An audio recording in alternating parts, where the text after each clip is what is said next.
All right. Welcome everybody to the 40th episode of Be Aiight. 40 episodes, bro. That's insane. We started about a year ago, and we're averaging, about an episode every more than every other week. Maybe not quite every week, but yeah, it's amazing how bored you can be in the pandemic and the shit you'll do. But no, it's been really, really fun. I've enjoyed it, and it's been a highlight of my weeks. But we have a super special guest today.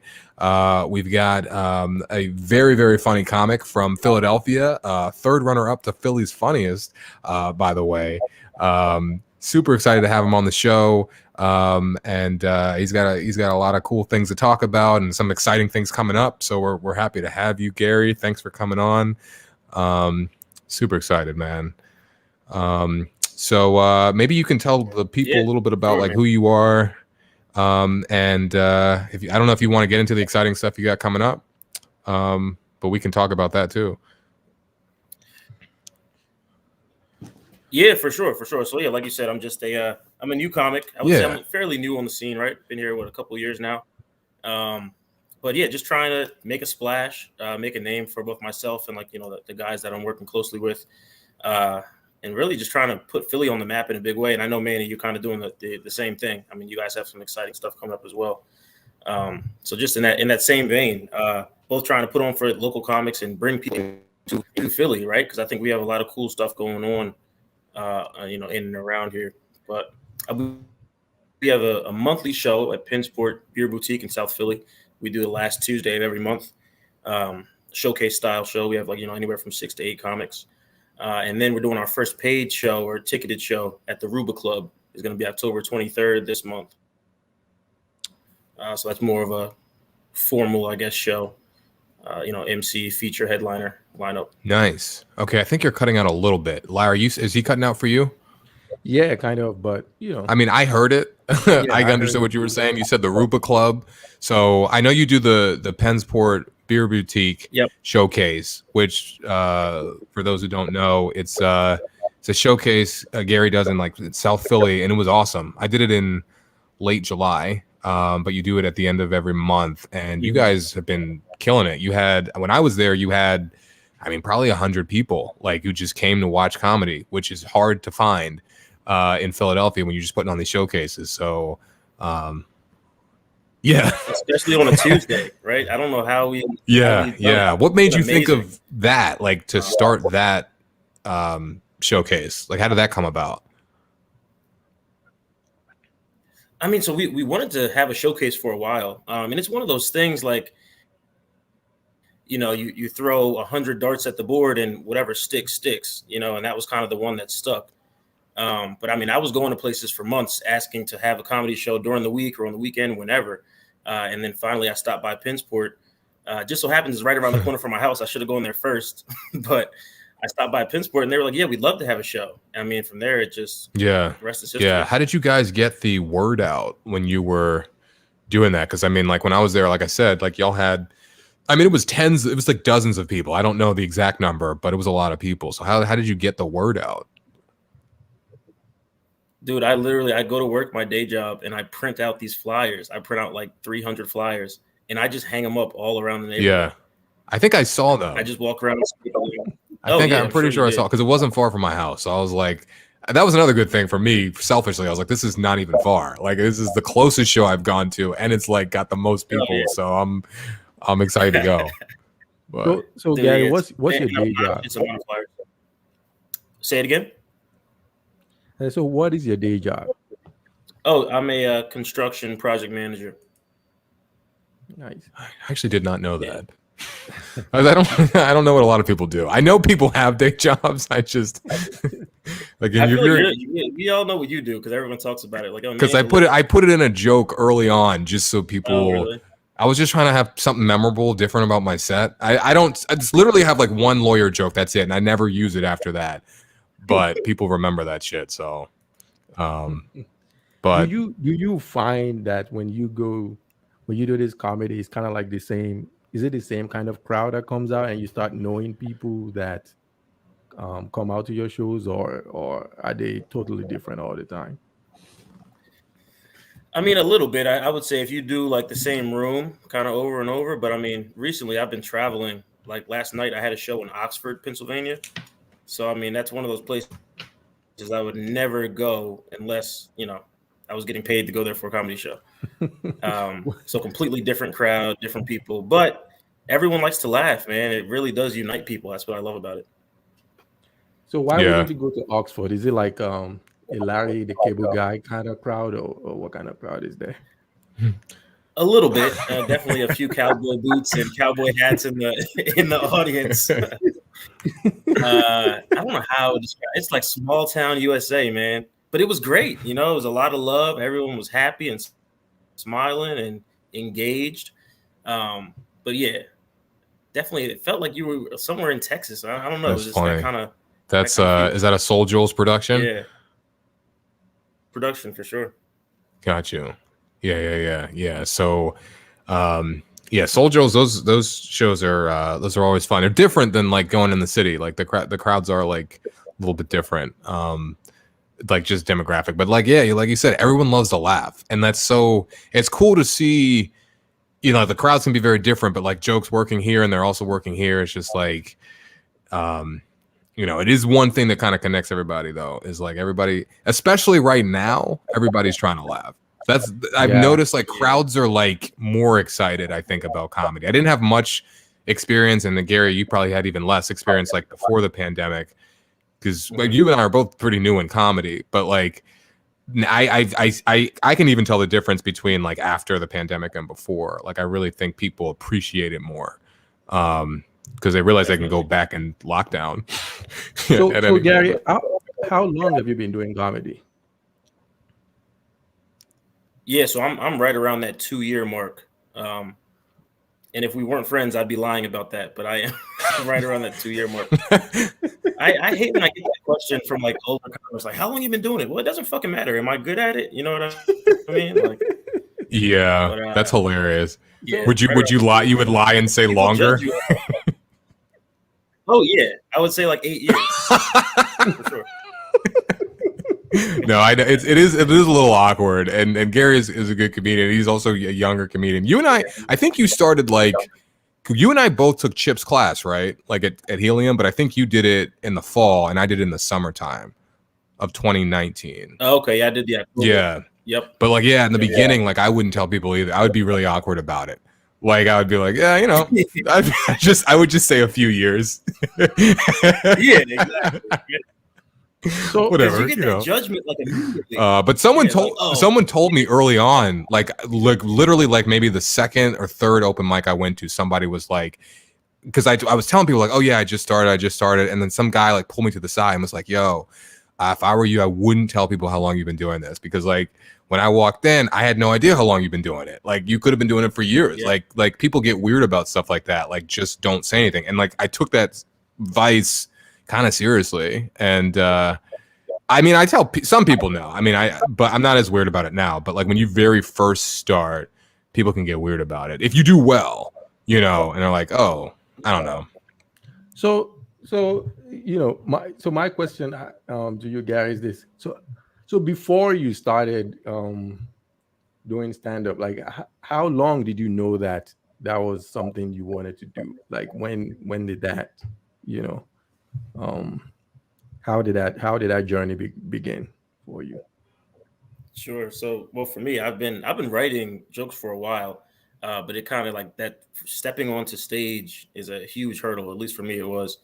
And it really, honestly, sounds kind of cliche, but like I went through like a really bad breakup, and like my heart was broken, and I was like, oh, it hurts so bad, and I was like, I have nothing to lose. Like I'm just gonna get on stage. Like I can't hurt anymore. You know what I mean?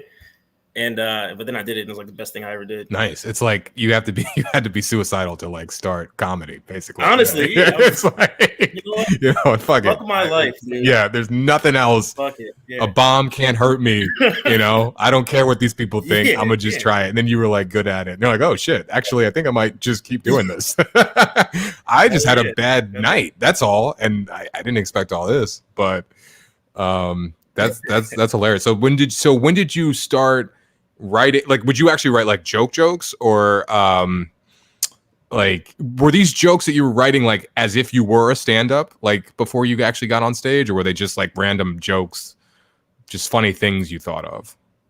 Yeah, no, for sure. I mean, and of course, all of our writing is progressively getting better. But yeah, they were like joke. Like I had structures. I had like the rule of 3. I was like writing jokes. Oh shit. But I just never got on stage. And I mean, they weren't that great. Don't get me wrong. But I was trying to write like stand-up jokes.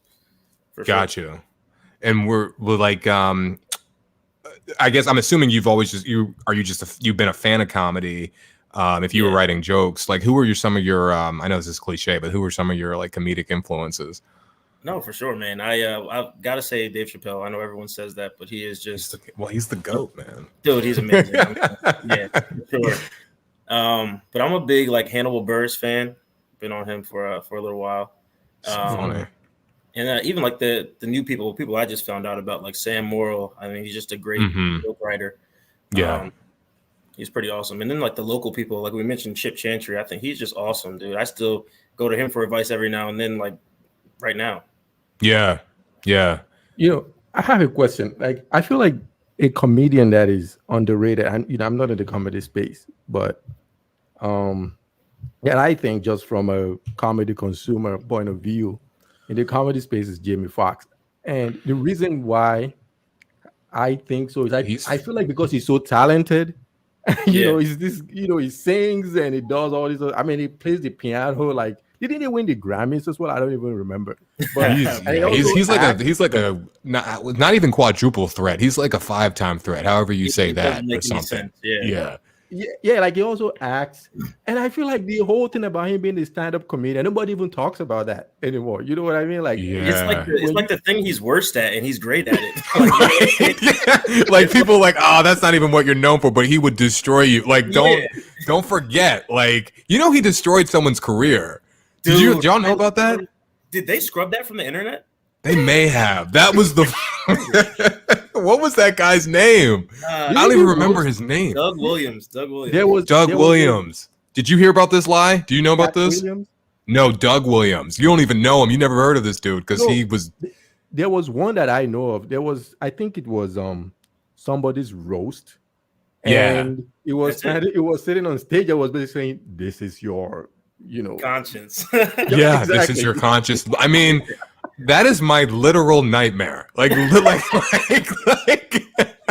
I would kill myself if that happened to me. Like oh my God, when the whole audience, someone's making fun of you and roasting you as you're trying to roast them, and the audience is on Jamie Foxx's side.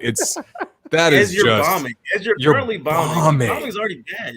Oof. And then someone's playing your conscience and is killing with your conscience that he made up on stage. It's just, it is literally a comedian's nightmare.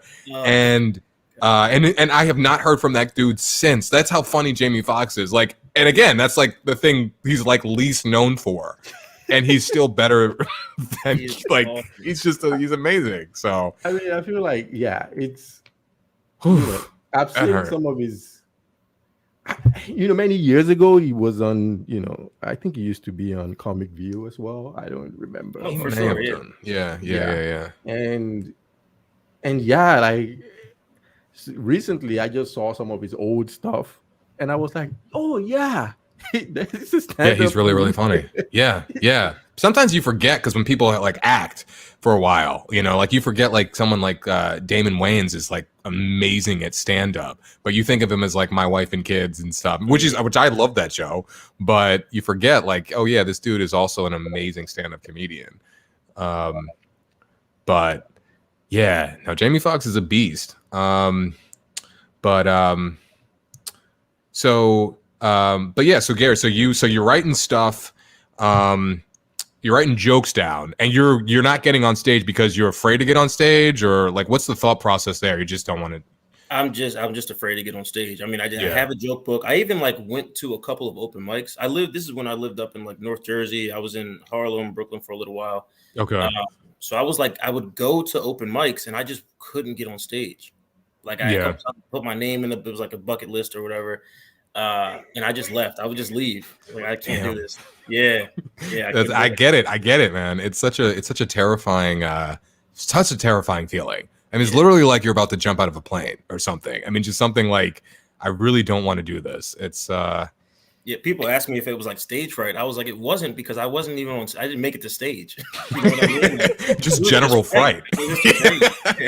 Literal, just general fright of just the idea of it. Oh my god, dude! Like you can't eat the day of. Like you're just thinking about it. It's just that scary. I remember being scared in Chip's class. I mean, but that's kind of why I took classes, was it because it forced you to get up on stage in like a very safe environment. Because I did his class before I went to an open mic. Like once I went on stage a couple of times at his class, like while I was taking his class, I went to open mics because like I could make people laugh in that class. I'm like, these people are just laughing because they're in the class. Like I was like, let me try it at a real open mic. So I tried it, but yeah, that stage fright is, or that fright, it's not even stage fright. Like I know what you mean. Before you even get on, you're just like terrified. But now it's like looking back, I think about the mics that I went to that I didn't get on stage, and they were just terrible. Like there was like 4 people there. Like I could have easily, you know what I mean? Yeah, and that's the thing. Even if you were horrible, which you wouldn't be. Like if you went back in retrospect, like you could have done at least as well as however they were doing, I'm sure. But like even if you were terrible, nobody cares. It doesn't matter. Like you're the only one who cares. No, how many times have we seen people do badly, including myself, like at an open mic, and it's like nobody. It doesn't mean anything. It means nothing. It means other than your ego's bruised. But no, that's okay. So you were doing that for a couple of years. So were you in school when this was happening? Like kind of because didn't you play football? Is that okay? So I played football. Went to Hopkins down in Baltimore. Played football. Pledged a white people frat. Drank a lot of beer. All that stuff. And so I never did comedy, never thought about doing comedy back then. Okay. Then after graduated 2014. Okay. And even still didn't really start writing. I always, enjoyed comedy, watched it, loved to laugh and like make my friends laugh and shit. But I think I started writing maybe around like 2016, 2017. Still never got on stage for another, 2-3 years. Then 2019 really took that class, and that's when I started hitting the mics and whatnot. Got you. Okay, so we're not gonna let that slide that you pledged for a white, frat. Oh, please, yeah. let me have it, dude. Like now, in my defense, I just want to say, just drop that in there, like. All right, go for it. Like, wait a minute, let's back up here. Like, this is what the rest of the podcast is about. Actually, why Gary was at a white frat and what he learned, what like an inside job. What did they say? What were they doing? Oh man, no, it was tough. And then the girl I was talking about, my girlfriend at the time, she was like a Delta. She went to Penn, like the whole very, very different college experience. Oh my gosh. Yeah. Because like if you go to like Penn, but you're a Delta, you're with like the black students, you kind of go to an HBCU within a larger white institution. So that's what we were like when we were in school. It's like we were like hang out with like the black people, like we would all. It would almost be like its own separate thing, somewhat. It was. But I was the guy walking by with like all the white boys, like with the football team or whatever. Like, hey, black student union, how you guys doing? Yo, doesn't he? He reminds you. Actually are reminding us of someone. Oh, really? What's that? I said, did you wear suckers too? Is that what they're called? Seersuckers? No, see, that's a UVA thing. That's like that's a Southern thing. He was in Hopkins, so he didn't get that far. Nah. So this is my question. I mean, I'm gonna sound politically correct. So you definitely know that if a black person told me that they were in a white frat, right? Like there's a stereotypical thing that I'm thinking in my head, like just in terms of how they present to me. We had a lot of those people at UVA, he's in the white frat, but you're not. Like, what was going on? Like, I still don't. Like, how did they rope you in it? Like, was it because you played football? Or... So yeah, that's really what I mean. It was a football fraternity. So everyone on the team, I would say 95% of the team pledged this frat, and you maybe only had 2 or 3 people a year that pledged that weren't on the football team. So it was just kind of the thing to do, you know. Okay. And we had the football fraternity house, and that was just it. That doesn't really count. I thought it was more like, you know, like. So it was mainly football players? Like 95%. Yeah. Okay. Got you. So it was I didn't go out of my way to find this white frat. I got you. Yeah. Okay. So it was more like the football team I know had a frat. Yeah. And you just opted into the frat of the football team. It's like, all right, well, if we're going to do this, then let's just do it. I need some on Saturdays, the football team hosting parties, basically. Like, which is, and I guess you're saying the Hopkins team was predominantly white, I guess, the football team? Yeah. Okay. What position did you play? Tailback. Oh, nice. Okay. Yeah. All right. How was Wait. So tailback, that's also like a running back, right? Running back, yeah. Yeah, running back. Yeah. Do they do fullback anymore? I heard that was like a dying position. It definitely is. We had a fullback position. Okay. But yeah, I mean, it's definitely dying with this new offenses they're running. It's just not, you don't really need one. Gotcha. Okay. You must have, because I feel like you're a big guy, but that just might be because you're big compared to like regular non-athletes. But like, I'm like, didn't you be the fullback? Like, what was the fullback look like? I'm probably like 225 now. In college, I was like 190. So I was definitely smaller. I got you. Okay. Yeah. Nice. Okay. So you're doing football. You're at a white frat. Well, you're at the football's frat, which happens to be mostly white. Frat. You're dating a black girl at Penn. Yeah. Right. Okay. And did you? What's your connection to Philadelphia? So my dad is from here. I grew up in South Jersey, so was never really too far away. But then I went away. I did like boarding school. I went to college, and then it all kind of came full circle. Like 3 years after college, I started dating this girl that lives in. We actually grew up in the same town. We're both from South Jersey. Okay. She works here at the University of Pennsylvania. I'm sorry, the Hospital of UPenn. She's a nurse. Gotcha. So then we were kind of doing like a little bit of long distance, and I was like, come up to New York, and she was like, no, and I was like, okay, I'll come down to Philly, and so here we are. Ah, okay, yeah. All right. So then you're here for a girl. Yeah, that's what made me make the move. Got you. Okay, and is this your current girlfriend? Yes. Okay, got you. Okay, got you. Cool. So let's back up to the boarding school because I'm sure Laya has questions about that. What made you go to boarding school? Like, I just don't know many people who've been to boarding school, so this is fascinating to me. Sure, especially black guys. Oh, for mine, 100%. I was always a good student. Like I was always sometimes a B, but like I was a really good student. Would you like cry if you got a B? Like, was it like the end of the world? That's the thing. It really wasn't. I was just good at school. Like, you know what I mean? It wasn't even something that was I don't want to say it wasn't a priority, but it wasn't like I was in my room 4 hours a day studying. I was just good at it. You know what I mean? Gotcha. And so, yeah, my 8th grade year, like the middle of my 8th grade year, this the ABC program. I don't know if you guys have heard of that. It's called A Better Chance. So it kind of just helps minority students get into these like prestigious high schools.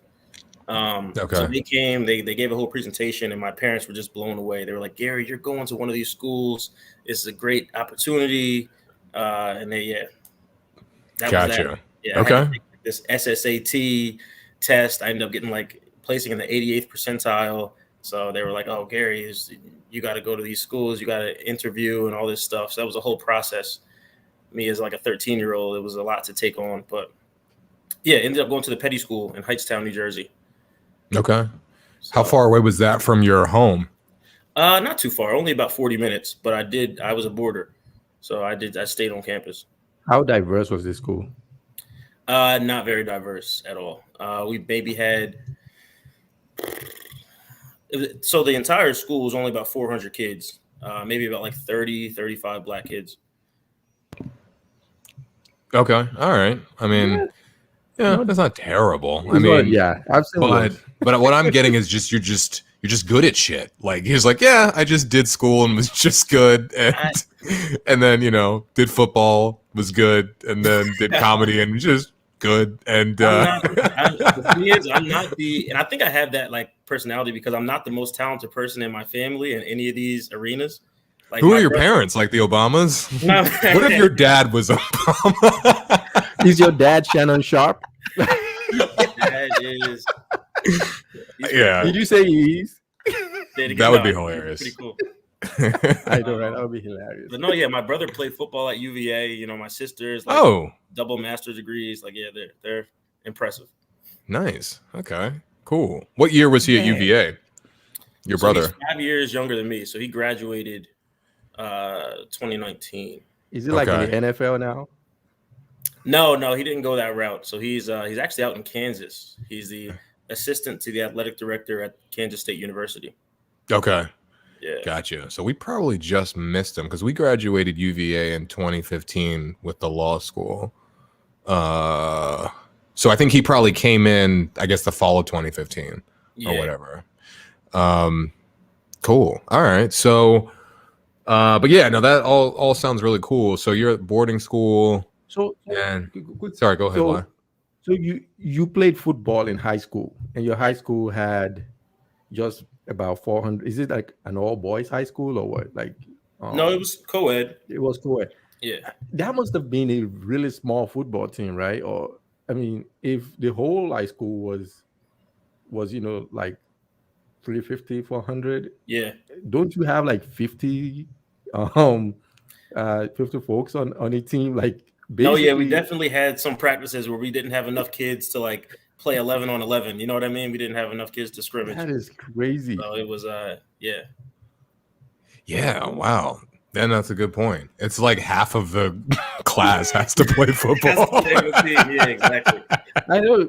I mean, if you're estimating like, it's 50-50, guys and girls. So you only have about 200 like 200 guys.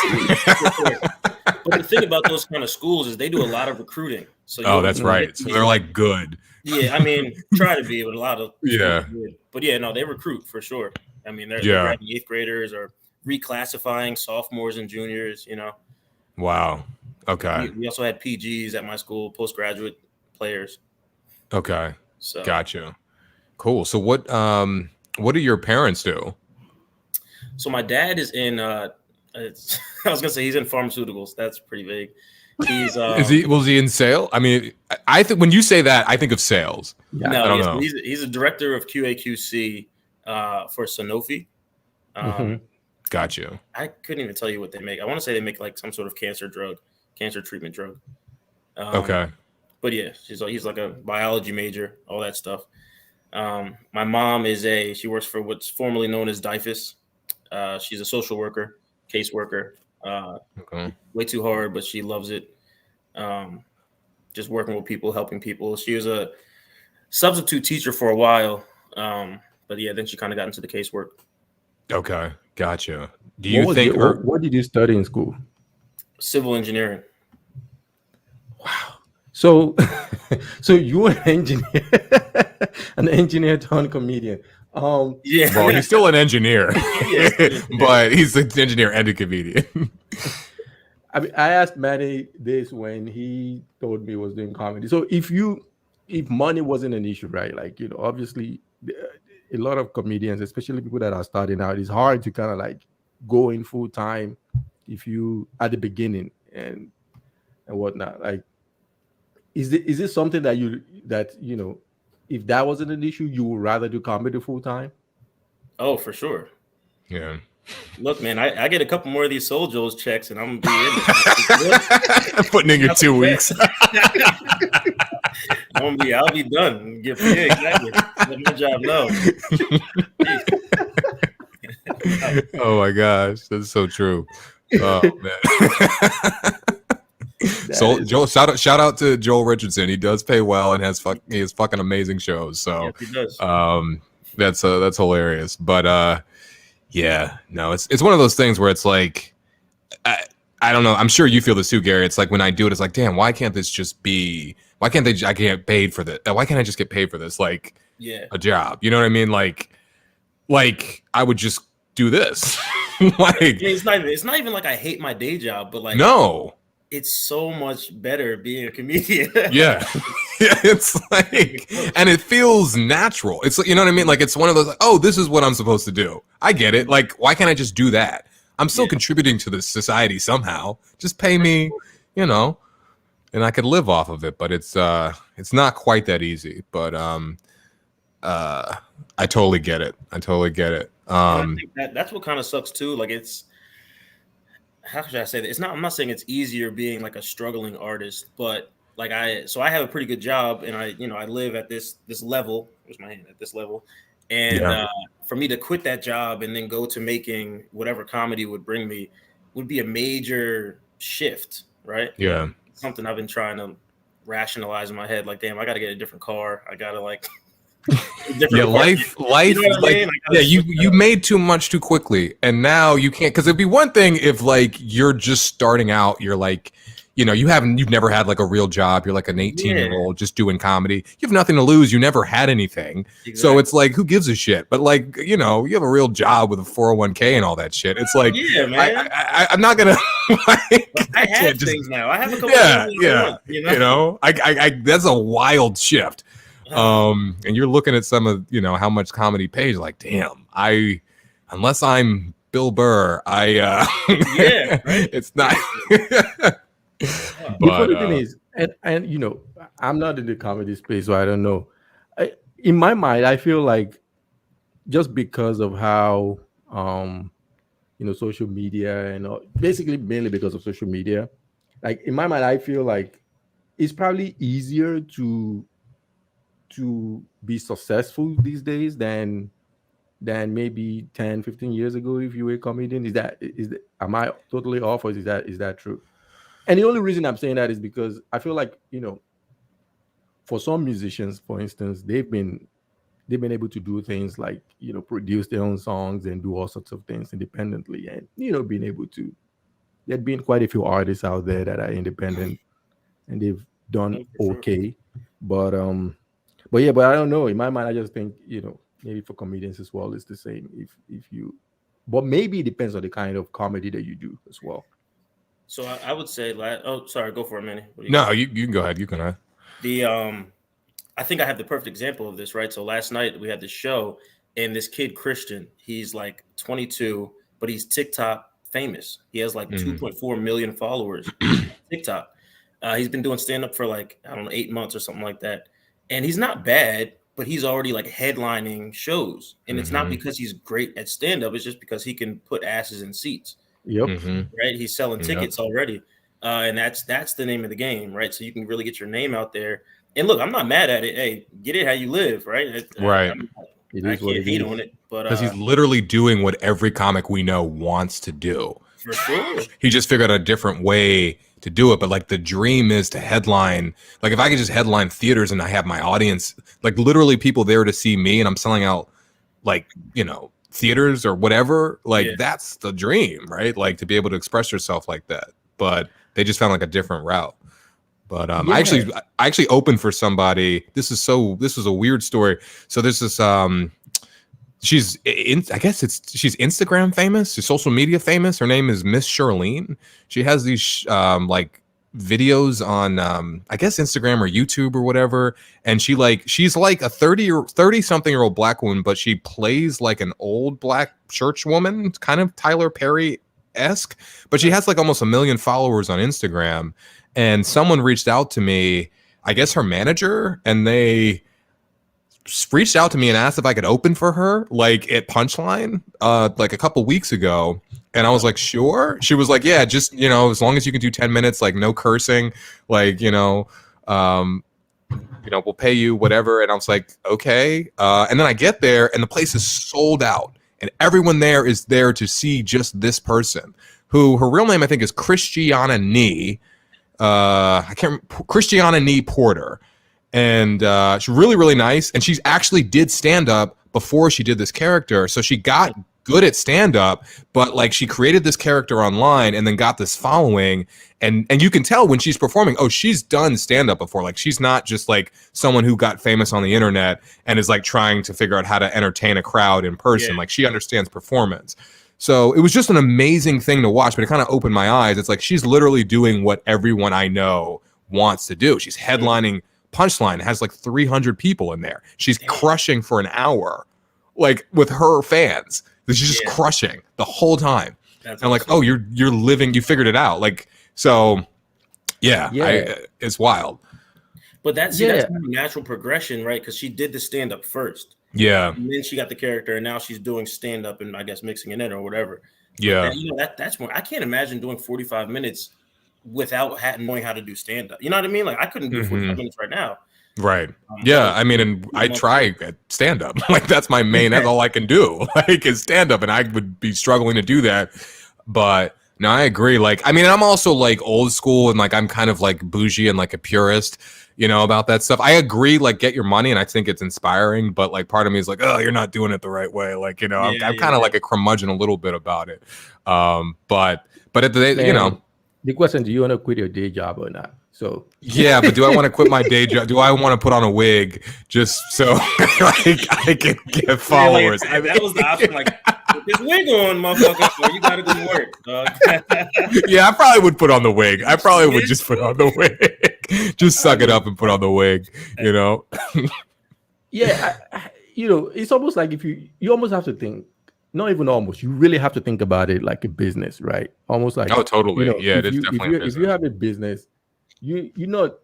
For you to be successful, you shouldn't be thinking about, or I should say successful businesses don't think about, I want to capture everyone. You just have to capture your own niche, whether it's 100,000 rabid fans. That's a lot better than, people that just come in and out, even if there's like, if you have 100,000 people that will show up to a stadium for you, like, it doesn't matter what you say, they're going to laugh. They're going to be there. That's all you need. People. So, and that's the like crazy thing. Like nowadays, there's so many avenues to create content that people become like obsessed with all these different creators. So like I never knew who this person was, but she has 1 million followers on Instagram. I literally have never heard of her, but I told my mom about it. My mom was like, oh my gosh, I love her. I'm like, what? Really? I'm like, yeah, it was like, it was weird. My wife's hairdresser was in the audience. She's like, I just saw your husband on stage. I was like, what the fuck is going on? There's 300 people there. I've never heard of this person. Selling out, killing the whole an hour. Yeah. Oh man, it was wild. But I'm doing it the traditional way. Nobody knows who the fuck I am. But I know you don't have it. See, when somebody's manager reaches out to you, that's when you know that okay, they've got something going on. Like if your ass is the one sending the email yourself. You still got some ways to go. So, but yeah, it's just crazy. I mean. Yeah, and I'm pretty sure for some of these folks, anyway, I use Larry the Cable Guy. Actually, not even Larry. Like someone like Amy Schumer, right? Like I've seen some of her stuff. It's not for me. Like I don't think I've ever laughed at that stuff before. But she has people that are her folks, and it doesn't matter what if she's in a movie, if she's opening something, those people are going to show up, and that's all that matters. That's why. When the whole Monique and Netflix thing happened, actually, I should ask you guys about it. Interesting, yeah. What are your thoughts on that, Gary? On Monique? I mean, I don't even know what was the argument again. She thought she wasn't getting paid fairly.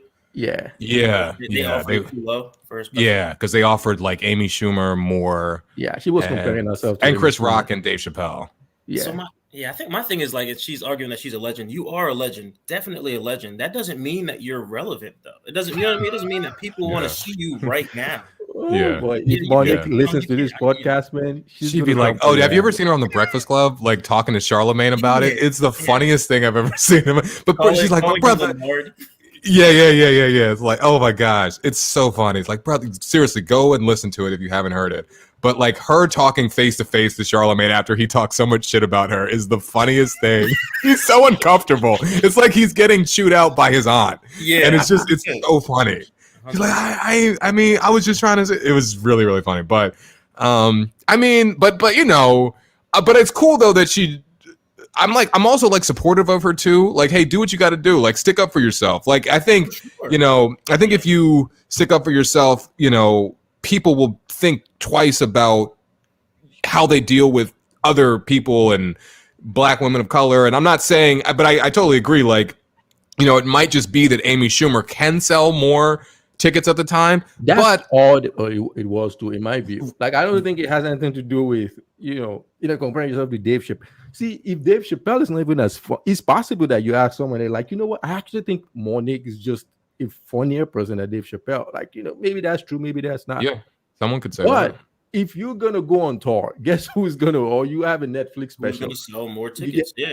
So I'm paying Dave Chappelle more. That's it. When it's just a business decision. It's not personal. Like, if we know for sure that Monique is gonna, 100 million people are gonna watch a special, are you kidding? They're gonna pay her that money. Yeah. So, I think that was weird. When she's comparing herself to those folks. It's one thing to say, you know what, it's ridiculous that you want to pay me $500,000. That is, I'm not suffering. Like, you should pay me more than that. I understand that part, and I'm like, you know what, you should ask for what you think you're worth. If you're gonna compare yourself to, because what I got from her is that she wasn't saying you need to pay me as much as Dave Chappelle or Amy Schumer, but it's like you should be paying me closer to them, is what I got from it. But maybe that's not what she was saying, but that's what she should have been saying. And like, I think she was challenging, whether she was trying to do this intentionally or not, she was challenging certain assumptions people might have. Like, oh, Amy Schumer's definitely going to sell more. But it's like, maybe that's true, but maybe it's also like biased a little bit. I'm not saying Amy Schumer won't sell more, but like maybe just the quick assumption that, oh, Amy Schumer is going to sell so much more than Monique. Like, by her saying that, like, maybe we should question, is that true? Like, she might have a market. Like, they just might be undervaluing black people or like older black people or something like that, You may be right, because, for the longest time, the Marvel universe, right, thought, or even I would say Hollywood, never had black superheroes, so to speak, because they didn't think people were going to watch it. They didn't, so maybe she's right. She just needed to be. Because what would have happened was, if she took the 500K, right, and she became the most watched whatever on Netflix, then it's like, wait a minute, you guys made $1 billion off of, and you only paid me 500K now. That's where I would actually, like, you should have gotten, like, you get a good lawyer and be like, hey, and put benchmarks in there, like I say, if you get this incentives and shit, if you get this, this kind of views or whatnot, then you got to bump me up to X, Y. This 500,000 flat, it ain't working. Not when Amy Schumer, I mean, I love her show. I think her show is hilarious, and fine stand up, I guess, but her last special wasn't great from what I remember. Like the one that she got paid so much money for. But the thing is, it doesn't matter. If people watched it, then it actually doesn't matter if I thought it was good. That's what I'm saying. Yeah, like, it doesn't matter what you think at all. Like, right. If it's the only thing that matters is there are X number of people out there, usually in the millions, that are just going to watch it. It doesn't. I mean, just like Dave Chappelle, right? Like that guy. I mean, he could do a show that bombs. There were some reports that came out some time ago where they were like, he was testing out new stuff. And people thought they were bad. But I feel like if he still use those bad, quote unquote, bad jokes on, and go on tour, and then people are still gonna go watch him. They're excited to see Dave Chappelle. Exactly. So that's, or at least they get in the seats. They might not laugh when they're there. Like, what the fuck is this? Like, you already paid for the ticket, so we don't care. But no, I don't know. I mean, I think it was interesting. I listened to the whole Monique Charlemagne argument, so I heard a lot of Monique's argument. But I mean, it was kind of cool. Like, it's one of those things in retrospect where it's like, maybe it was cool that she at least questioned it, But I agree. If Amy Schumer's selling more, if she's more relevant, it's a business. But I don't know if Monique was completely off by saying, why is Amy Schumer getting $15 million and I'm getting $500,000? Like, that's not fair, perhaps. Yeah. So who knows? I agree with that. That's not fair. And I get that. I just the loudest argument that I thought I heard from Monique was her throwing her resume in people's faces, and I'm like, that's awesome. Like I said, you're a legend, but that doesn't, entitle you to this huge payday today. Yeah. But it's just like, you're right. It's just like, use a basketball analogy. Like, who's a basketball legend out there? Like Shaq. talking about, okay, you guys should like, come why play. am I not in the finals? Like, why is nobody like, asking for me to play? To come watch me, make free throws. It's like you couldn't even make them when you were playing. Yeah, bro. Like nobody wants to see that shit in 2020. But no, I agree. That is not a strong argument. Like, hey, this is my resume. This is what I did. She did say I'm the most decorated female comedian. Like, come on, man. Yeah. It's like that. It was like, look, I'm glad you have a good resume. I'm glad you've done X, Y, and Z. But we got to talk about relevancy right now. But she probably has like she has a market, I'm sure, that like we might not even be in tune with. Because I mean, after I saw this Instagram star, I was like, damn, you really can have a huge fan base. And like nowadays, it's like someone could be really, really famous just to you. You know what I mean? Like there's so many people with so many different podcasts and Instagram and TikTok people. Like to me, I could see someone I follow and listen to their podcast, and then the person next to me has no idea who that person is. But to me, like that is like the most famous person ever. I'm like, holy shit, that's so-and-so. Like they're like, who? But because I follow them. I'll give you an example. We had someone on this podcast before, and we're talking about Joe Rogan. They didn't know who Joe Rogan was. Yeah, I didn't know who Joe Rogan was for a while. Yeah. Like you didn't know him from Fear Factor or anything? I knew him from Fear Factor. I didn't know about his podcast, really, I guess, for like a while. I've probably been listening to his podcast or like episodes here and there since like 2017 or 18. So I know he's been doing it for a lot longer than that. They had no idea who he was.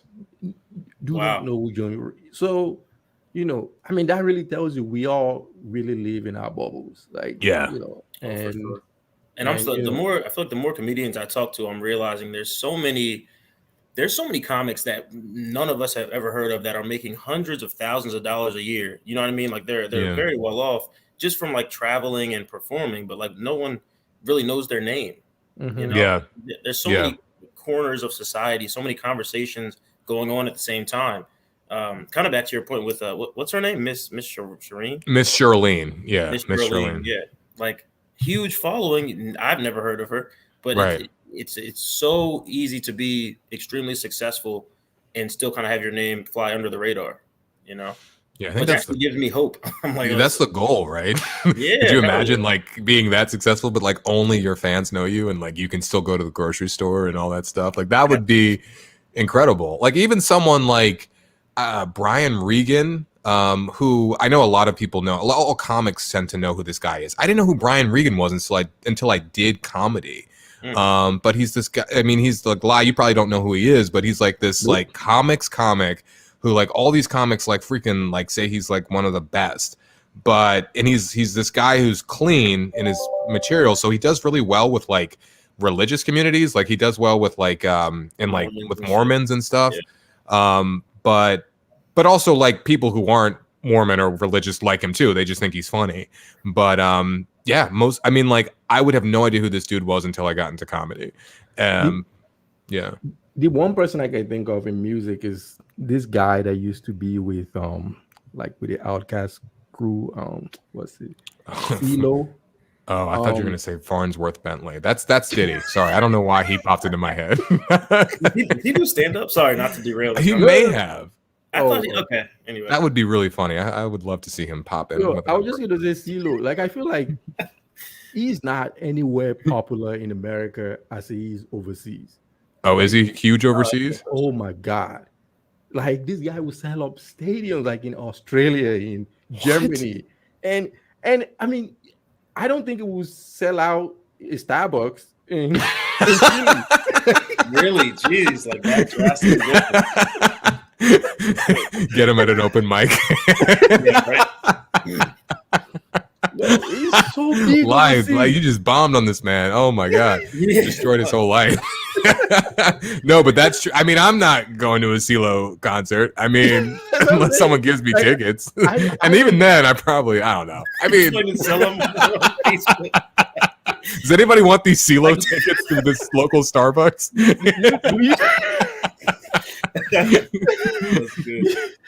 You see CeeLo like with his, I don't even know what does he wear, like dashikis, whatever is out there. But the thing is, he's so big overseas that it's not even Chamillionaire as well. Oh, Chamillionaire. Yeah. Chamillionaire. That's a Chamillionaire. That's good. Oh man, is Chamillionaire big overseas? Oh my God! Like still big overseas. Wow. Like, so that's the thing. It's kind of like they put out a song. Like 2005 over here. I don't know what the other rest of the world is listening to, but music overseas. You know, that'd be hilarious if he's selling out like Wimbledon or some shit. Like it's like, really? Who's everybody so excited for? Like, oh, we're listening to Riding Dirty. Like in 2021, you're listening to Riding Dirty. Wow. Fucking performing at the halftime of soccer games and shit. Yeah. It's like at the World Cup or whatever. It's like Chamillionaire is the headliner. Oh man. I mean, so he still released stuff up to like 2013. So I'm pretty sure nobody listened to them in the US, but nah. So it's probably because that, you know, he had that big song Riding Dirty, just went huge and people were like, oh, we love this guy. And then the rest of the world just, I don't know. But again, that goes to what we're saying, right? Sometimes for you to really do well in your niche, you don't need the billion people. You don't need people that follow Beyonce to follow. You just need like, how many people? Maybe you need like 200,000 people in Europe that will just follow you from Munich to London to whatever, and that's it. Yeah. Like you do that a couple of times a year, it's, you know, you're good. You don't have Beyonce money, but you probably walk home with $2 million a year and shit. But, you know, I wish that'd be great. But so talking about somebody killing somebody's career, I pulled up Jamie Foxx and Doug Williams. Oh, do you have the video? Yeah, Lai likes to pull up videos. Yeah, let me. And Gary, we will get to your second show at some point. Don't worry. I know you wanted to plug it. So yeah, I like to pull up videos. God, that Doug Williams thing, man, that hurts my feelings. It really does. I hope I got it from the right place, but let me see. Yeah, damn, man, I can't believe that was only. I can't believe. He is right. Nobody knows me, and I'm the only broke motherfucker on this panel. Everybody else came here to roast him and sniff. I came to this motherfucker for a deal. That's what I'm looking for. Started off kind of strong. Yeah, he has some laughs. I'd like to thank Shaq. Well, actually, Shaq didn't invite me. I snuck in this motherfucker and just blended in with everybody. Shaq, give it up for Shaq. You gotta give it up for him. Yeah, give it up for him. Shaq looks so young. I know. Holy shit. Do you believe, as big as he is, this motherfucker complained all year about his toe? And I can't believe somebody 7'1" was complaining about a toe. All that man is complaining, he complained about a toe. You can cut my foot off and I'd still run up and down the damn court for the kind of money they pay Shaq. And I know how you hurt your toe, Shaq. Big ass Shaq is driving a little bitty Ferrari. Can you believe this big nigga can fit into a little bitty Ferrari? Nigga, that's how you hurt your toe trying to get in that Ferrari. Get you a real car. Damn. That's Jamie. He should. Wait. Uh-oh. We happy for you. You done been in what, 2 hit movies? Y'all get you been in 2 hit movies. We happy. Because you got off to a slow start, nigga. Nobody here saw Held Up or Bait. Did anybody here see Held Up or Bait? Nigga, thank God you got in that league, nigga. Thank God you got. Oh, this is a little cringy, right? Yeah. Yeah. And then Jamie starts crushing him. Oh my God. He's plotting. Wait. I think he was thinking, like, should I kill this nigga? Right? Yeah. Should I end his life? Yeah. You because you are proud of the fact that you could. You gotta know. I'm tired of all these skinny bitches who won't admit that big women look good. That's what I'm talking about. I ain't big women that try to hide the fact that they big. They always say, I'm just big boned. Nah, bitch, you got regular bones with big ass meat wrapped around. And that's why I love you, baby. Big bones. Damn. Uh-oh. Yeah, it's coming. Jamie never forgot what he said.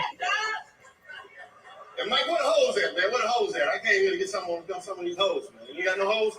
No cocaine? Nigga, no wonder this partner's so dead. We want you to lie her shit up. Is he right now? Oh my God. We're here for Emmett Smith. Do you have any jokes for him tonight? I'm told I got everybody out of the way. I want to say this to Emmett Smith, man. I'm your conscience. It's a pleasure. Man, it sure didn't get hot in here. Am I fucking up right now? That was it. I really don't need to be up here right now. What the fuck I was thinking? Your brother stop making money, you can't tell him shit. Oh. I wish I was in a movie with Jamie. They right about 38 hours.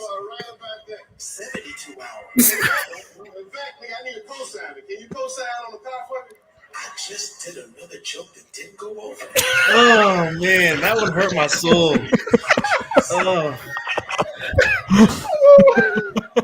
Dude. I think this is.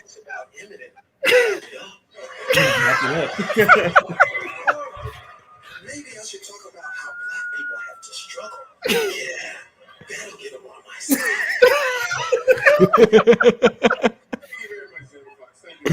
Oh my God, this is all right. Yeah, dude.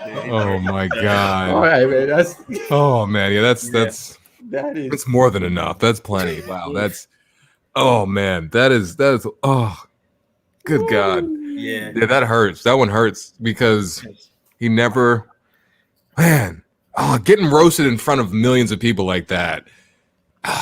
Like if that's like getting roasted at like in like imagine getting roasted in like school or something in front of your boys. Like that hurts enough, but like times that by like 10 million, you know, like, and by a professional comedian. It's just like, ugh.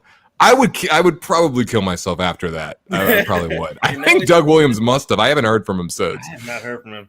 so. Yeah. So you know, just 8 months ago or something, he was still doing interviews on podcasts, and people were asking him about that. Yeah. Like, if he was on here, that's the first thing I would ask him. Like, so the Jamie Foxx thing. Yeah.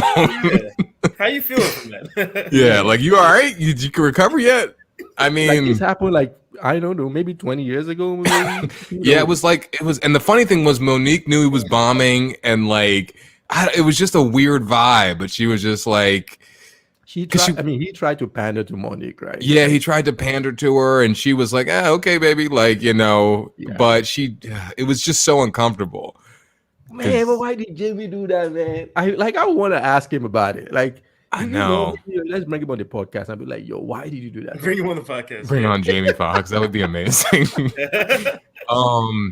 Yeah, like that was hard to watch. That was really hard to watch. That was a little cringy. Like, that was really hard to watch. I used to be mad at Jamie Foxx because of it, because I felt so bad for Doug Williams. Like I would get angry at Jamie Foxx. But now as a comic, I'm like, I don't know. Maybe he deserved it. I don't know. Yeah, I mean, and also for the good of the show, right? I mean, and so. He was crushing. Yeah, that guy was bombing pretty hard. I mean, like he had a couple of laughs, but that was pretty bad. Yeah. Even before Jamie said shit, like before he went after Jamie, it really just nothing was hitting. So,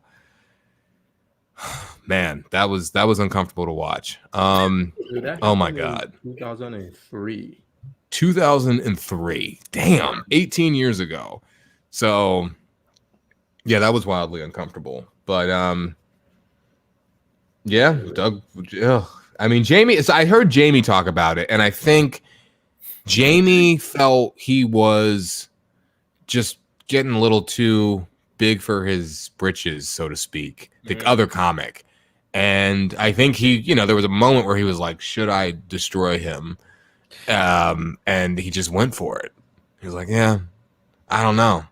But anyway, that's why I don't want to do like any roast. Have you done roast, Gary? No, I haven't. Is that something you're interested in? Not really. Yeah, I love watching them. I do not want to be involved though. No, yeah, I kind of thought about it for a second, but I don't think it's my style. When you say roast, are you talking about being the roaster or the roastee? So I know in Philly they do a bunch of roast battles. And in comedy, just generally, like comics will just do roast battles. So like here in Philly, the Raven Lounge will do roast battles, which actually are hilarious. And I watch them on YouTube. I don't go in person, but I have watched a lot of them because to me, they're entertaining and I think they're really funny. But I think, so like basically the format is everybody gets like 4 jokes. And so like one person goes first and, somebody will tell a joke about the other person, then back and forth, and then there are 3 judges who decide who won the roast battle, and then that person who won advances and goes to the person who advanced from another place, and kind of just go from there.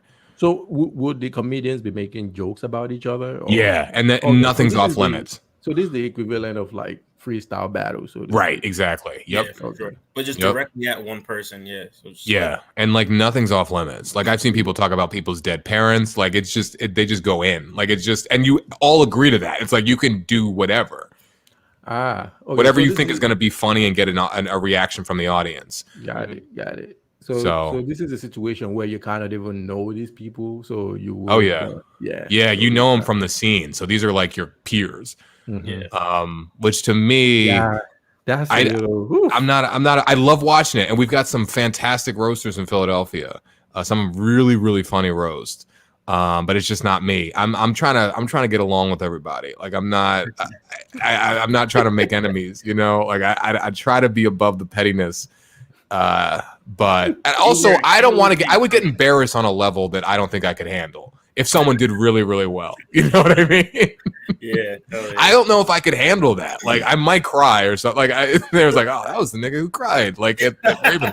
Like that can't be what I'm known for. You know what I mean? Can you imagine if that lived on the internet? Like, oh my God, on YouTube forever. Yeah, no, I'm good. I don't want to be the crying comedian. I'm a fucking meme for the rest of my life because someone hurt my feelings at a roast battle. Like I'm not about that one, man. I can't do it. Man, he's trying to start his next that will happen to you. Like you I just unplug the mic and run out crying. I'm not. I can see ahead of where this could go, and I'm not doing it. I'm just not doing it. But I would write roast jokes for people, but I can't be involved. I can't be involved. I can't be on stage. I might cry, or I could really hurt somebody and feel bad. I don't know. Or you say something so mean, but it doesn't even work. So like, there's no payoff. You just said something mean to someone, and it's like, ugh, fuck. That's embarrassing too when you bomb. For sure. So, fuck it. I'm not doing it. So I think Manny was going to ask Gary something, but something just popped into my head. So, I know for a lot of comedy writers, right? Like they, writing for SNL or some other show like that, like The Office, shows that are sure, like comedy shows. Yeah, those kind of shows is kind of like what they aspire to. Like, is that something you would consider? For instance, if SNL came calling and be like, "Hey, we need writers," or something like that. Like, would you rather want to be in front of the camera? So I mean, I would rather be like a stand-up comic. Like that's what I want to do. But I would definitely welcome any opportunity to be part of like someone's writer's room. I think that would be awesome. For sure. One of my favorite shows is 30 Rock. And I don't know if that's really how a writer's room is, but like that just seems like a cool dynamic, right? Just to like go there and bounce ideas. And I don't know. It's a great environment. I would love to be part of that. Cool. Yeah. That's like I'm always super fascinated by people that do art and are just able to kind of like impart that to the world, and not just comedians, but also like orators, because I see comedians as that. And someone like Barack Obama as an example, like when he did that, is it White House Correspondents' Dinner or something like that, when he would do those kinds of I mean, I thought it was good. Even obviously he had people write some of his jokes for him, but right. Keegan Michael Key up there. Yeah. So like I've always felt like, man, I mean, it's one thing for you to be able to write good jokes, but I just feel like the delivery is a different thing. Because I mean, this may be I don't like delusions of grandeur. Manny knows this. Like I feel like I can do whatever. Like I feel like I can write jokes, but one thing that I don't feel like I can do is deliver them. You could with practice. You could do it. At least, maybe with practice, but that's all it is. But anyway. They say like quote unquote find your voice, right? Find your speed, your tone, whatever it is. Like your actual voice, or just like the voice that you want to use in presenting the jokes. I think you could do it. But but anybody could. Yeah. It's literally like if you've ever made someone laugh, which you have, everyone has, right? Like you've made your friends, you've made your family laugh. It's like trying to figure out like what is that voice? Like what makes you funny, and just trying to do that on stage. Yeah. The other thing is there's this do you know this comedian called Godfrey? Yeah. I know. He's like, he's like Nigerian American, right? Yeah, he's great. He's also jacked. Yeah, he is. Yeah, he is. Yeah. He shows up at like Punchline all the time. Like I feel like he's in Philly all the time. Yeah, he always has shows in Philly. Like he has a YouTube channel that every now and then we just pop up in my YouTube feeds, and I would just watch like it's really a podcast / YouTube channel where they just talk about random stuff and comedy and all that stuff. But the interesting thing about his comedy is how he was actually born in the US, I think, and he grew up in the US, but his style is kind of like it meshes his immigrant background with his US. Like he talks a lot about his Nigerian parents, and it makes it makes a lot of fun of like immigrants, like African immigrants or Caribbean immigrants and that kind of stuff. And I just thought his own niche is a little interesting, but he's great. He's also great with the voices and like impersonations. Yes, he is. I'm not trying to say like someone else that is great with impersonations is Jamie when he does like Mike Tyson. Like, oh my god, yeah. Is he gonna play Mike in a movie coming up? Oh yeah, he is. Yeah, that's gonna be amazing. Yeah, I really am looking forward to that. That's gonna be literally because he's such a good actor, and he also. I'm just fascinated by Mike Tyson's story. I think as a lot of people are. So it's gonna be wild. Every time I think of Mike Tyson, I just think of that meme where he has the bird. He's like, "Now, kid." Yes. Mike Tyson is a wild. He's lived the most wild life I think anyone's ever lived. It has to be. Got to be up there for sure. Yeah. I think it's up there with like Dennis Rodman. I think with like the craziest. Yeah, the difference is Dennis Rodman is not. Like, I don't feel like he's part of that. That cultural. Like, it's not as culturally relevant as Mike Tyson. Yeah. I don't know. Like, I know what you mean. Like, Mike Tyson is like held up as something. He is more important to just the culture generally. He's also on like he'll be on like Joe Rogan every now and then or whatever. And so I've listened to those interviews. I think he's been on at least twice. But he's like really interesting to listen to, Mike Tyson. I'm fascinated by it. He has his own podcast as well.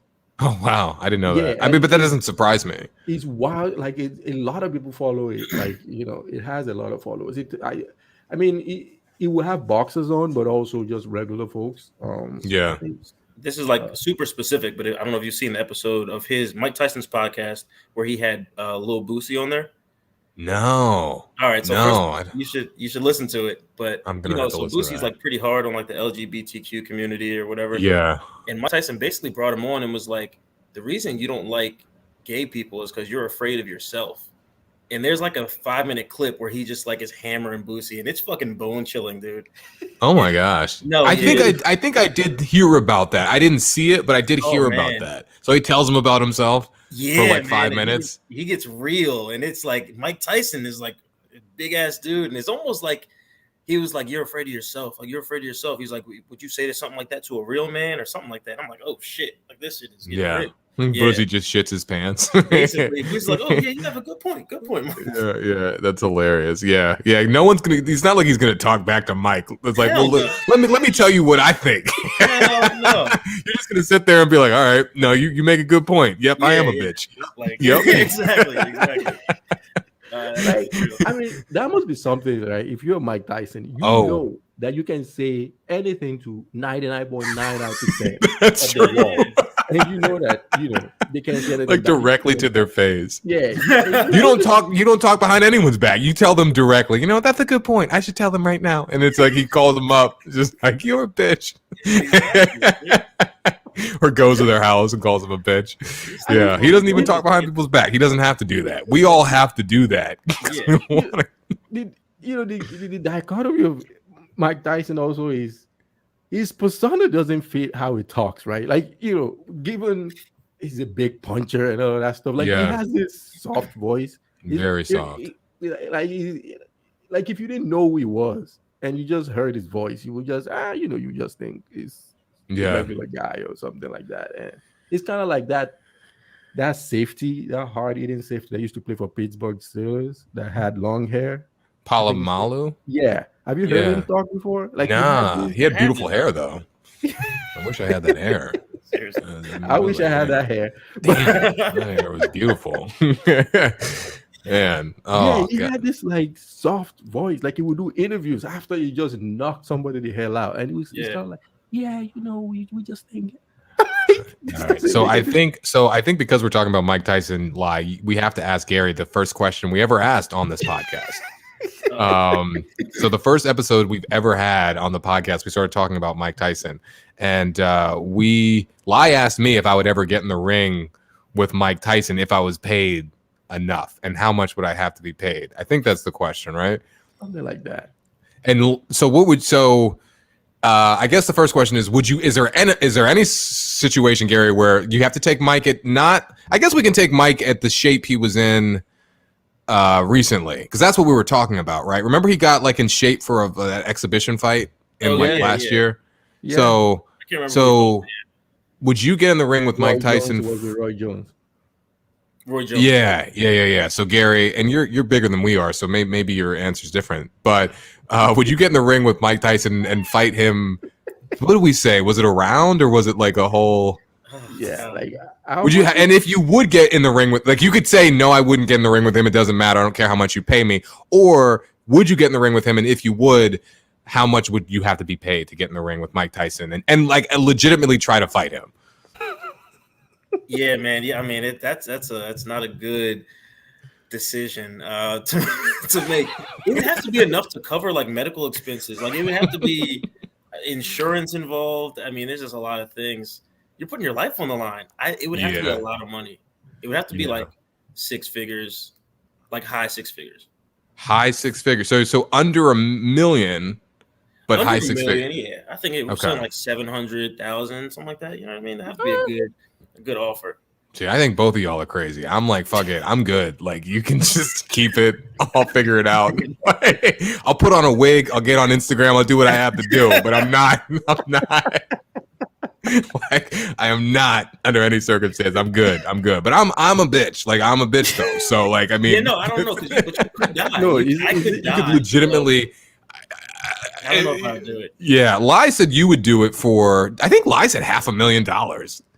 What? Yeah, maybe $1 million, something like. I don't remember, but yeah, I said I would do it. But you have to. But the thing is, like, it'd be one thing if you could run away from him in the ring, right? Yeah, like, if you could have to fight. Like, you have to like square up and like legitimately try to fight him, and he's allowed to punch you as hard as he can. I mean, it's just like, why would I do your face? Yeah.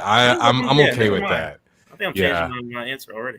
Yeah, I'm sorry. I'm sorry. For me, I was just like, I'm good. I'm okay. See, the funny thing is, if that opportunity were to present itself, I feel like I know exactly what's going to happen. I'm going to say yes to it. And then when I get into the ring with him, I'm going to be like, shit.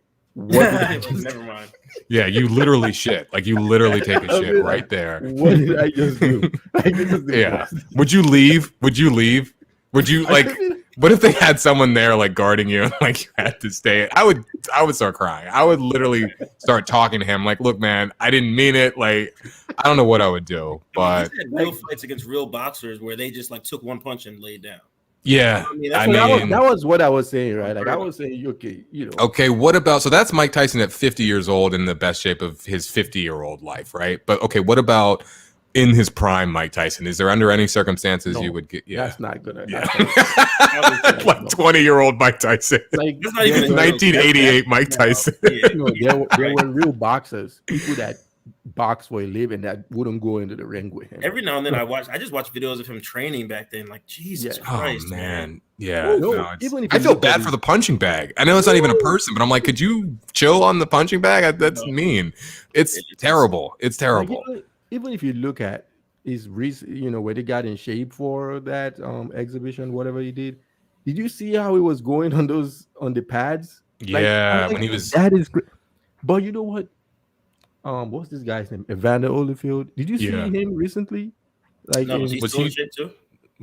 He had an exhibition as well, like maybe like a couple of weeks ago. And then no, I didn't see it. Oh, you didn't see him on the pads, but you're like, dude, you shouldn't be doing this. Like, the guy He's like, I'll get in the ring with you. I'll get in the ring. I will get in the ring with you. He would still knock me the fuck out. But like, but was he just like really? No, you don't even understand. Like, this was bad. Like, not as bad as Stephen A. Smith. You will get in the ring with him. Okay. Really? Well, does he have like a mental like, is his brain fucked up? You know what I mean? Like, is he so slow that it looks like something's wrong with him because he was hit so many times? He was that it seemed like that. Oh, that's not good. But it's like oh man. You're gonna definitely, like, I would take my chances with him. You would take But I feel like Ai's like really considering doing these. I'm gonna send an email after this, like, hey, just to blast emails ceasing all these old like fighters. Does anyone want to like? I will fight you for $500,000 each. It's like a new Nigerian scam. All these boxers getting this email from this like random guy. Oh, this is so funny. So I'm gonna share this. Lies like recording videos of him shadow boxing. I want to see who you take your chance with, because all I hear is Evander Holyfield. I'm like, I'm good. Good. Right? I don't care. Nah, I don't care what stage of your life you're in. Okay. No. Let's see. Nah, I'm good. I mean, he still knows how to fight. That's the thing. Nah, man. Nah, I would take my chance with this guy. Look at him. Nah, dude. He looks pretty jacked. Still. You're gonna feel those. Yeah. He's also, how tall is he? I don't know. Was he like 6'1", 6'2"? Yeah, you have to like keep in mind like I would have to see him in person, which I imagine he's bigger than he looks there, because I'm sure that dude he's fighting is probably big. Like, he's not, I'm sure he's like some sort of an athlete. So it's not like it's just some random guy. Trainer, basically. Yeah. I mean, it was slow for him. Not the for real fight too. The real fight, it was bad. Really? Yeah. Like, I mean, I never heard about it, so it must not have been good. Who did he fight? Did he fight you, Lai? Did you fight him? What if Lai won? What if Lai actually beat him? Dude, I think I will beat him. Okay, that's ridiculous. I don't think you could say you would beat him. No, but like, maybe survive and not die. Okay, cool. But beat him. We got to get a campaign going on. He must have been bad in the fight. No, he was bad. He fought this guy called Victor Belfort. He's an MMA guy, and that fight only lasted like a round, I think. Like, no, see, but here's the thing. It's like, him looking slow and bad for like a professional boxer is very different than actually being bad and slow for a person. It was bad. Like it was, I'm not buying it. It was just, he fought an MMA guy. Like, he thought it was Mike Tyson. Like, let me pull up the highlights. I mean, this was. My thing is, if you've ever professionally boxed, I'm like, I'm good, thanks. You do what you got to do. I'm straight. I'm not doing it. I'm not interested. But definitely not Mike Tyson. I mean, that's just, I don't know who needs money that bad. I mean, maybe some people do, but it's like, you're literally risking your life. He just put up, like, he wants to fight Jake Paul for $100 million. Mike Tyson? Yeah. Oh God, I hate Jake Paul so much. I hate both of them, Jake and I hate them so much. It's like, just stop. Is it just me, or do they seem like the most racist motherfuckers ever? I don't even know why. They just are. They say they word a lot on private. Dude, I know it. I just know it. You're the most you were literally the most racist person ever. I've never even listened to your shit. I barely know they. I know they said we were saying earlier in the podcast about how you just need to follow this guy. They just YouTube stars. Like, yeah, they have fallen from doing stupid shit on YouTube, and that's it. Here they are. They don't have it. YouTube. That's it. And that now they're fighting, doing Showtime and pay-per-views, and people are buying them. Like I think they're selling more than like heavyweight fights. Yeah. So that's the thing, right? I thought about this a couple of weeks ago because I'm like, you know what? Maybe we need to reimagine how we think about sports and entertainment as well. Because if you could get, we tend to think of boxing as this thing that only these super duper professionals need to do, but that's not necessarily the case. If Jake Paul is gonna have 50 million, 10 million pay-per-views or whatever the numbers are, who are we to say? I hate them as well. Like, I just despise the fact that they're always out there just saying shit and whatnot. But anyway. Yeah, it's like, first of all, the arrogance of I'm gonna fight Mike Tyson. I know you're doing it for the money, but it's just like, leave our fucking legends alone. Seriously? Like, I don't know. It's really annoying, and like, it rubs me the wrong way. All right, let's see. This is the fight with Vitor Belfort. So let's see. I mean, how old is Evander Holyfield? Do we know? He's like close to 60. The guy, come on, man. I would take my chances with him. Can we just admit that he looks great for 60, though? I mean, amazing. Wow. Jesus Christ. Yeah, that's wild. That wasn't much of a highlight. Did Lai leave? He went to go fight Evander Holyfield. Oh man, I'm sorry about your Eagles, man. I saw that. God damn, the whole city's gonna be. I don't watch. I support Philadelphia, so if the Eagles are doing well, great. But I don't really watch football that much. But I hate when they lose because then everyone's all in a shitty mood. I still live in the city, so I'm like, oh fuck. I just feel bad because everyone's like not in a good mood. Like a cloud is hanging over the city. Yeah. So, anyway, but we were just talking about the Eagles, and we said you went to go fight Evander Holyfield. So you watched that highlight and you got all fired up. You're like, you know what? I'm leaving right now, and it's just like, so and you're just at the hospital. One of the things that Manny does is my accent, right? And I think he does a terrible job of it because. Because you don't know how you sound. No, I know. So the funny thing is, to me, I sound like you guys. Like in my own. In his head, he doesn't have an accent. Yeah. It makes sense, right? It makes sense that I don't think. Do you think you have an accent? No. No, but I don't have an accent to Americans. So that pretty. If you just think about it individually, like just you individually, even if you go to London or wherever. And you're talking to people, like these people sound crazy, but you don't think of yourself as the one having the accent. You just say, okay, these people, they have a different accent, or they sound different. Sure. But when Manny does my accent, he sounds like, a terrible impression of Eddie Murphy. Oh my God! This is no. So okay, but you have to admit, when you heard yourself on recording, Lai was like, "Wait," Lai was like, "Who the hell is that?" Gary's gonna go fight Evander Holyfield now, I guess. He was like, you know what? I played football in college. Like, he actually did look pretty slow. I'm gonna go whoop his ass real quick. So Gary's fighting Evander Holyfield, and it looks like he won. He's up. He's ready to go. Evander Holyfield. What if he heard this podcast? Like, I'm gonna whoop all your asses. I would not show up. So. Look, man, anything for the payday.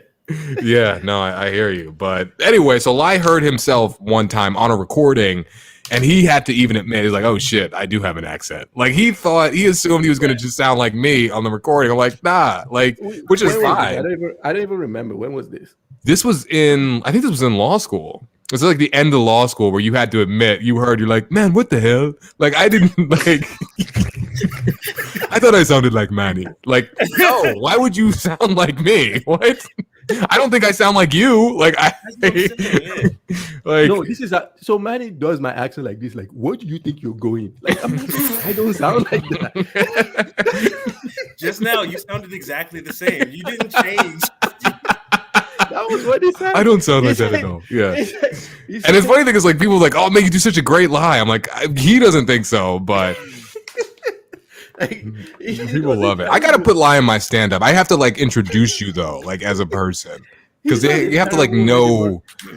I feel like you're doing a terrible Eddie Murphy coming to America. Eddie Murphy goes like, hey, I'm the king of Wakanda. Like, you know, I'm like, dude, like that is Gary's like, I'm hearing the same thing the whole time. It's really not. You know, it's not. It might be slightly exaggerated. I'm not trying to exaggerate it. I'm literally. It's not so exaggerated that it's offensive. It's not that far off. It's really not. No, it's flattery. What's it called? Imitation is the best form of flattery. So and also I think like Lai will say things, and it's like you have to say them in his voice because that's what makes it funny. Like it's like it's the way you like at your like the cadence and like the way you say things. Like it makes it so much funnier. Like the way you say things. No, I get it. That's the only way. Because there's some things like I could say, I'm like, oh, it wouldn't be funny coming from me. Because it's like the way you say like someone's black ass. Like, man, he's black ass. Like, that's funnier than like, oh, his black ass. You know, like, I don't know. But and they'll be like, get your black ass out of here. It's the emphasis. It's all I'm telling you, man. You know, maybe hit an open mic, man. Hit an open mic. The reason you're laughing is because you know that I'm exaggerating it. That's not how I would say it. But that is how Manny will say it. Like you said, get your black ass out of here. No, that is not what I say. I do an impression of you the same way I do an impression of anyone else I hear. The accent just happens to be how you sound. It's not like I'm like trying to do some fake Nigerian. I'm just doing how you sound. That's all. And by the way, like I don't know, but oh my god. Anyway, I haven't done it in a minute. Yeah, no, you haven't. Like, you used to. I know, but I was like, it sounds funny to me. But it would crush, though, Gary. It would crush every time I did it. It would crush. So, for sure. I thought it was funny as well. Like, yeah, like he would be laughing too. It's not like he'd be mad. Like everybody would laugh. You know, the funny thing was when we would do it around like white folks and. They will be like, oh my god, like somebody's about to get mad, like they will get it. Like, oh yeah, that was so funny. They will think like it's politically correct, but these two guys are laughing. Like, is this you will be laughing as well? Like you will see it in people's faces, the fear in their eyes. Yeah, like how they just distance themselves. Oh my god. Oh man. All right. Well, I don't want to keep you guys too long. This conversation is hilarious. So I have nowhere to be. I'm a loser, but I don't want to hold you, Gary, if you have stuff going on. But I did want to quickly, if you have time, talk about your idea with your show, like the second show you're doing, because you said you wanted to bring in like an opener, a feature, a headliner. Like, could you tell us a little bit more about like that show? Sure. So this is just more of so I told you that the Penn Sports show we do, a monthly show, that's like a showcase. This show, the first one we're having is October 23rd at the Ruba Club, Northern Liberties neighborhood of Philly, like 4th and Green Street. It's just going to be more of a standard show setup, right? So we'll have like a proper host, feature, maybe a guest spot, and a headliner to do 45 minutes to an hour. Okay. And ultimately, we want to bring in talent from all over the place. You know what I mean? So we're really going to start reaching out. Trying to promote this show. Of course, we want to promote Philly comics as well. Our first show is all Philly comics. But yeah, we just want to bring people in, man, bring eyes to the Philly comedy scene. I just think it's great, but it could be so much better. It could be so much bigger than what it is right now. Nice. So when's the first show? Have you got that 23rd, yet? Okay. Saturday.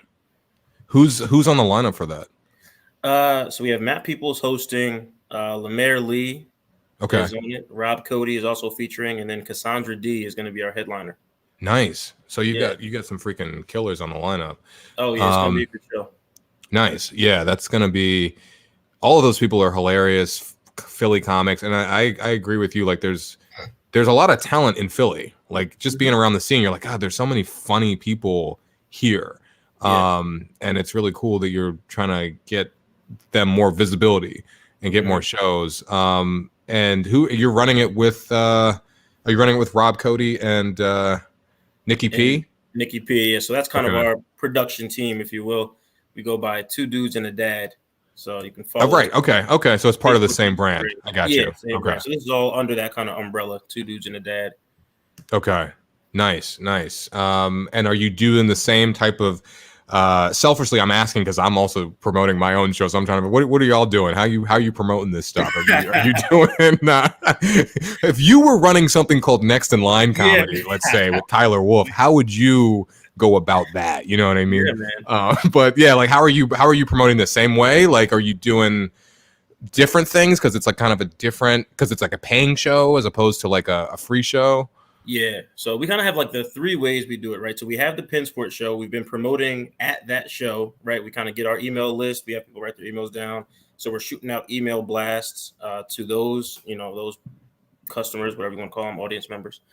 And then Facebook, obviously Facebook is huge, right? I've just been joining all these like nightlife groups and events, free event groups. I'm in a couple of singles groups, which is very weird, but I'm like, you want to meet people, come out to the show. Yeah. So yeah, promoting it via Facebook. And then, like I said, just the flyers, dude. I'm wasting so much paper from my day job. You gotta do what you gotta do.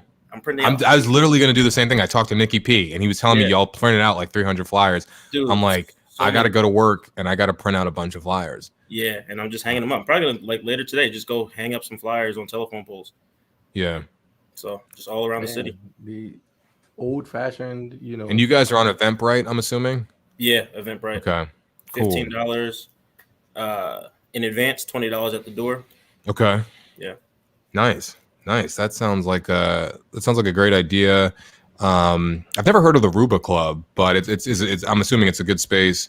Yeah, it's really nice. I guess they used to do a lot of music events. It's kind of a music venue, but the room is perfect for comedy. I mean, it's kind of a stage, like I'm not trying to describe. It's like a semicircle. It's kind of got that helium feel where like the crowd is all around the stage. I love that. That's like one of my favorite ways to perform comedy. Dude, it's so perfect, right? The people are right there at your feet too. Yeah. The stage is only about 8 inches off the ground, so it's like you're right there. That's perfect.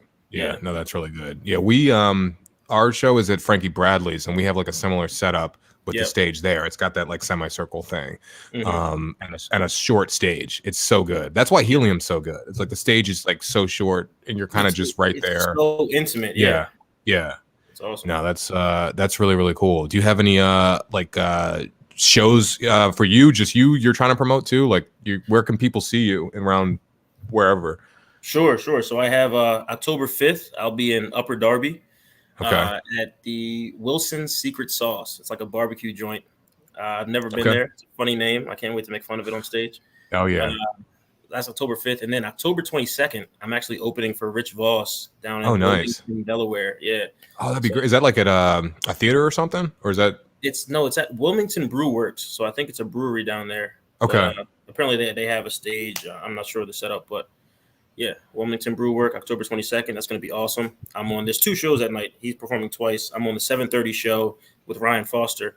And then the 9 o'clock show, I think, is Betty Smithsonian and Steve Bickle. Oh, yeah. Those are 2 killers, Ryan and Betty. I was actually just hanging out with Betty. But they're both hilarious. And that's going to be great. It's going to be really fun. Those are going to be fun shows. No, it's going to be awesome. So, yeah, a couple places to see me coming up. Nice. Awesome, man. Well, this was super fun. And we appreciate you coming on the show, and all of the listeners out there. Come back. Yeah, come back. We're just always looking to like mix it up and just have conversations. So if you ever want to come back, we're happy to have you. Awesome. Hopefully next time maybe Rob or Nikki can join. Yeah, bring in one of them. I would love I love their opinions on stuff. But this was really, really fun, and like Gary said, like catch them. In Wilmington and the barbecue Derby. At Upper Darby with the barbecue sauce. Yeah. Wilson's barbecues. Yeah. So, oh man, so fun. Awesome. Well, again, appreciate you coming out. And Lai, do you have anything to say? Anything to add? No, stay safe, everyone. Yeah. And yeah. Awesome. Appreciate you guys. Yeah, for sure. And yeah, check out Gary Sharp. He's hilarious. And yeah, from I guess y'all be aight. Be aight. Let's see. All right, cool.